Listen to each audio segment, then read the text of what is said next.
এবার নিজের দেশের আদালতেই মুখ থুবড়ে পড়ল ডোনাল্ড ট্রাম্প।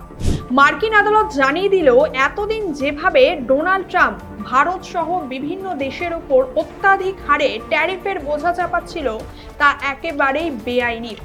এরপর ট্রাম্পের হাল এখন বেহাল। বিগত কয়েকদিনে ট্রাম্পের পাগলামির শিকার হয়ে এবার একে একে সবাই মুখ খুলতে শুরু করেছে। ট্রাম্পের ট্যারিফের বিরুদ্ধে মার্কিন শিল্পগোষ্ঠী, আমদানিকারক ও বাণিজ্য বিশেষজ্ঞদের একাধিক মামলার পর এবার ট্রাম্পের ট্যারিফের বিরুদ্ধে নড়ে চড়ে বসল শীর্ষ আদালত। ট্রাম্পের নিজের দেশের শিল্পগোষ্ঠী ও বাণিজ্য বিশেষজ্ঞরা ট্রাম্পের ওপর কার্যত অতিষ্ঠ হয়ে উঠেছে। তারা নিজেরাই জানাচ্ছেন, ট্রাম্পের এই শুল্ক নীতি মার্কিন ব্যবসাকে ক্রমশ কিভাবে ক্ষতিগ্রস্ত করে তুলছে। একটা জিনিস খেয়াল করে দেখেছেন, ট্রাম্প খালি ভারতের ওপরেই চোখ রাঙানো বা দাদাগিরি করার সাহস পায়, কিন্তু রাশিয়ার সঙ্গে ঠিক সেইভাবে পেরেই ওঠে না। কেন বলুন তো? এখানেই আপনাকে বুঝতে হবে পাগল আর শেয়ানা পাগলের মধ্যে মেইন পার্থক্যটা। ট্রাম্প একেবারে বলতে পারেন মহাধরিভাজ লোক। গোটা দুনিয়ার সামনে পাগলের মুখোশ পরে আজ এর ওপর ট্যারিফ বসাচ্ছে তো কাল ওর ওপর ট্যারিফ বসাচ্ছে। তার মূল উদ্দেশ্যটা ঠিক কি কেউ ধরতেই পারছে না। অনেকেই ভাবছে লোকটার বোধহয় মাথাতেই গন্ডগোল রয়েছে, কিন্তু না, ভুল ভাবছেন। কই, এরকম পাগলামি করার সাহস তো তিনি রাশিয়ার সঙ্গে করছেন না। শুধু মুখেই ইন্ডিয়াকে ধমকাচ্ছেন, ভারত তুমি রাশিয়ার থেকে তেল কিনেছো কেন, তোমার উপরে 50% ট্যারিফ বসাবো, এটাই তোমার শাস্তি। কেন ভাই? কই, রাশিয়াকে তো গিয়ে আপনি বলছেন না যে তুমি যদি ভারতকে তেল বিক্রি করো তাহলে তোমার এগেনস্টে স্টেপ নেব। রাশিয়ার কাছে গিয়ে আপনার সুর কিভাবে নরম হয়ে যাচ্ছে? আছে, এরও কারণ রয়েছে। আর সেই কারণগুলো খুঁজে বের করে ডোনাল্ড ট্রাম্পের পর্দা ফাঁস করব এই ভিডিওতে, তাই অবশ্যই ভিডিওটা শেষ পর্যন্ত দেখুন।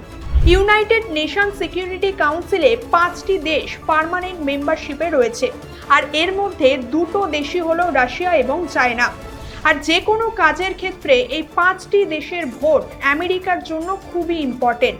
তাই এই 5টি দেশের মধ্যে থাকা রাশিয়া ও চীনের সঙ্গে সরাসরি পাঙ্গা নিতে পারে না আমেরিকা। এর আগে চায়নার উপরেও 200% ট্যারিফ বসানোর হুমকি দিয়েছিলেন ডোনাল্ড ট্রাম্প, কিন্তু পারেননি।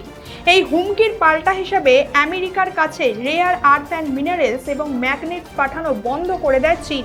সেই সাথে আমেরিকার বোয়িং জেটের ব্যবসাও থামিয়ে দেওয়ার ভয়ে ভীতু হয়ে যান ডোনাল্ড ট্রাম্প এবং সুর করে সেই 200% ট্যারিফ কমিয়ে 300% নিয়ে আসেন।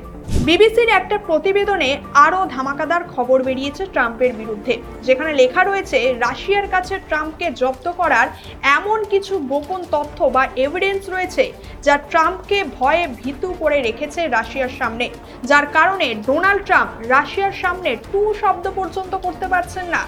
ট্রাম্পের আগেই যারাই আমেরিকার প্রেসিডেন্ট ছিলেন, জো বাইডেনই বলুন বা যে কেউ, রাশিয়াকে তো এতটা ভয় পায়নি এর আগে কেউই। কিন্তু ডোনাল্ড ট্রাম্প কেন এত ভয় পাচ্ছে যে দুনিয়ার অন্যান্য দেশগুলোকে নিজের মর্জি মতো ট্যারিফের ওপর ট্যারিফ বসিয়েই চলেছেন, সে কেন রাশিয়াকে সরাসরি কিছুই করতে পারছেন না?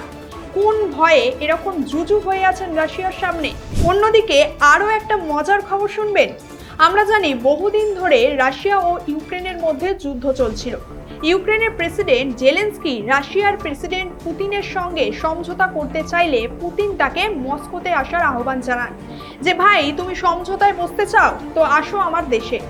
এদিকে তো জেলেনস্কি ভয়ে গুটিয়ে গেছেন। তিনি ভাবছেন তিনি যে রাশিয়ায় যাবেন পুতিনের সঙ্গে কথা বলতে, সেখানে যদি তিনি আটক হয়ে পড়েন তাহলে তখন তাকে কে বাঁচাতে আসবে? Donald Trump? ধুর, ওনাকে তো কেউই সিরিয়াসলি নেয় না, উনি আবার কি বাঁচাবেন? অর্থাৎ গোটা বিশ্বের কাছে ডোনাল্ড ট্রাম্পের অস্তিত্ব এখন সংকটে। ভারতের ওপর ট্যারিফের বোঝা চাপিয়ে নিজের মন মতো সেটার ভালো না রেজাল্ট পেয়ে এবার নাকে কান্না কাঁদতে শুরু করেছে ডোনাল্ড ট্রাম্প। তিনি এবার বলছেন ইন্ডিয়া নাকি আমেরিকাকে ট্যারিফের বোঝা চাপিয়ে মেরে ফেলতে চাইছে। আপনি ইন্ডিয়ার ওপর বেআইনিভাবে ট্যারিফের বোঝা চাপিয়েই যাবেন, তো ইন্ডিয়া কি করবে? ভারত তো আর পাকিস্তানের মতো না যে সর্বদা আপনার পায়ের তলাতেই থাকবে এবং আপনার ইশারায় নাচবে এবং আপনি যেমনটাই বলবেন তেমনটাই করে চলবে। ভারতের ক্ষমতা আপনার আন্দাজের বাইরে। এখন আর সেই পুরনো সময় নেই। যে সারা বিশ্ব এখন আমেরিকার দাদাগিরিতে ভয় পেয়ে নিজেদেরকে গুটিয়ে রাখবে। এখন প্রত্যেকটা দেশ নিজস্ব স্ট্র্যাটেজি দ্বারাই চলে। আর বারবার যে ভারতকে শুনতে হয় যে ভারতের ইকোনমি নাকি ডেড, তাহলে ট্রাম্প এখন কেন চাইছে বলুন তো ভারতের সঙ্গে ট্রেড ডিল করতে? কিংবা অন্যান্য দেশই বা কেন ভারতের সঙ্গে ট্রেড ডিলে এগিয়ে আসছে? এছাড়া ইন্ডিয়াতে ট্রাম্প টাওয়ার হচ্ছে। এবার মেন কথা হলো, যদি ইন্ডিয়ার ইকোনমি ডেথ হয় তাহলে ট্রাম্প টাওয়ার ইন্ডিয়াতে হচ্ছে কেন, আর তার প্রফিট ট্রাম্প কেন পাচ্ছে? সুতরাং ডোনাল্ড ট্রাম্পের এরকম আজগুবি কথায় কান দেবেন না।